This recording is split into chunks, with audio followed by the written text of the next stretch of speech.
ഇന്ന് നമുക്ക് ഇഡ്ഡലി സാമ്പാറുമാണ് ഇവിടെ. അപ്പോൾ ഇഡ്ഡലി ഇതേ റെഡിയായി കഴിഞ്ഞു. ഇനി നമുക്ക് സാമ്പാർ ഉണ്ടാക്കുന്നത് എങ്ങനെയാണെന്ന് നോക്കാം. എൻ്റെ കയ്യിൽ 2 ടൈപ്പ് സാമ്പാർ പരിപ്പിൻ്റെ കുറേശ്ശെ ഇരിപ്പുണ്ടായിരുന്നു. അത് രണ്ടും കൂടെ ഞാൻ ഒരുമിച്ചാക്കി, ഏത് പരിപ്പ് വേണേലും ഇതിൽ നിങ്ങൾക്ക് യൂസ് ചെയ്യാം. അതൊരു 1/4 കപ്പുണ്ട്. അത് നന്നായിട്ട് ഒരു 3-4 പ്രാവശ്യം കഴുകി ഒരു 3 പ്രഷർ കേട്ട് കഴിയുമ്പോൾ നമുക്ക് ഓഫ് ചെയ്യാം. എന്നിട്ട് നമുക്ക് വെജിറ്റബിൾസ് ഇടാം. വെജിറ്റബിൾസ് എൻ്റെ കയ്യിലുണ്ടായിരുന്നത് ഉരുളക്കിഴങ്ങ്, വെള്ളരിക്ക, ഒരു കൊച്ചു വഴുതനങ്ങ, കത്രിക്ക, സവാള, പച്ചമുളക് ഉണ്ട്. അതിൽ ഈ ടൊമാറ്റോയും വെണ്ടയ്ക്കയും ഒഴിച്ച് ബാക്കി എല്ലാ വെജിറ്റബിളും കൂടെ നമുക്ക് നന്നായി വെന്ത പരിപ്പിനകത്തോട്ട് ഇട്ട് കൊടുക്കാം.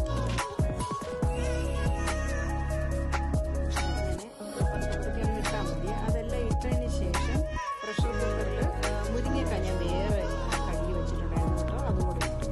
എന്നിട്ട് ആവശ്യത്തിന് വെള്ളം എന്ന് പറഞ്ഞാൽ എപ്പോഴും ചെറു ചൂടുവെള്ളമാണ്. അത് ഒഴിച്ച് ഒരു പ്രഷർ കേൾക്കാൻ അടച്ചു. എന്നിട്ട് നമുക്കത് ആ ചീനിച്ചട്ടി വെച്ച് കടുകിട്ട് ഉലുവയും കൂടെ ഇടുക.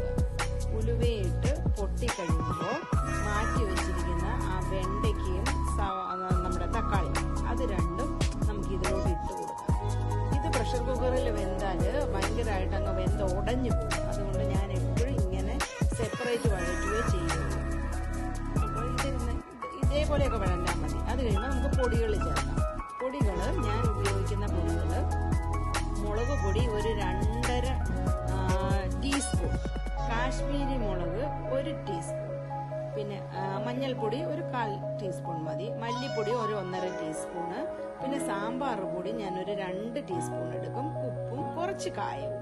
ഇനി ഞാൻ ഇതിനെല്ലാം കൂടെ മിക്സ് ചെയ്ത് പേസ്റ്റ് പോലെയാക്കും. ഒരു ബൗളിലിട്ട് ഇതേപോലെ പേസ്റ്റ് പോലെ ആക്കിയിട്ട് നമ്മുടെ ഈ വെണ്ടയ്ക്കയും തക്കാളിയൊക്കെ വഴണ്ടതിലോട്ട് ഇടുക. ഇട്ടിട്ട് അത് മൊത്തം ആ എണ്ണയും ഈ മസാലയും ആ വെജിറ്റബിളും എല്ലാം കൂടെ നന്നായിട്ട് മിക്സ് ചെയ്ത് യോജിച്ച് വരണം. അതിൻ്റെ ഒരു പച്ച ടേസ്റ്റ് ഒക്കെ പോലെ 2 മിനിറ്റ് നമുക്ക് ഇങ്ങനെ ഇളക്കി കൊടുക്കാം.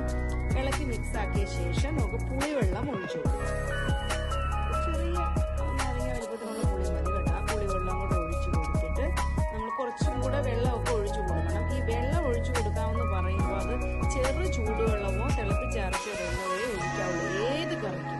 നമ്മൾ പക്ഷെ പറയുമ്പോൾ വെള്ളം കൂടെ എന്നങ്ങ് പറയുമ്പോൾ അത് പച്ചവെള്ളമാണെന്ന് വിചാരിക്കരുത്. പച്ചവെള്ളം ഒഴിച്ചു കഴിഞ്ഞാൽ കറിയുടെ ടേസ്റ്റ് മാറും ഒരിക്കൽ ചൂടായ കറികളിൽ. ഇപ്പൊ ആദ്യമേ വെക്കുമ്പോൾ നമ്മൾ പച്ചവെള്ളം ഒഴിച്ചാൽ എല്ലാം വെക്കുന്നത് കേട്ടോ. എന്നിട്ട് നമുക്ക് ഒന്നുകിൽ പരിപ്പും വെജിറ്റബിളും ഈ ചീനച്ചട്ടിയിലോട്ട് ഇട്ട് നമുക്ക് മിക്സ് ആക്കാം, അല്ലെങ്കിൽ തിരിച്ച് പ്രഷർ കുക്കറിലോട്ട് ഇട്ടും മിക്സ് ആക്കാം. നമ്മുടെ ഇഷ്ടം പോലെ ചെയ്യാം. ഞാൻ ഇന്ന് ഏതായാലും എല്ലാം കൂടെ ഈ ചീനച്ചട്ടിയിലോട്ട് ഇട്ടാണ് മിക്സ് ചെയ്യാൻ പോകുന്നത്. ഇത്രയൊക്കെ മതി.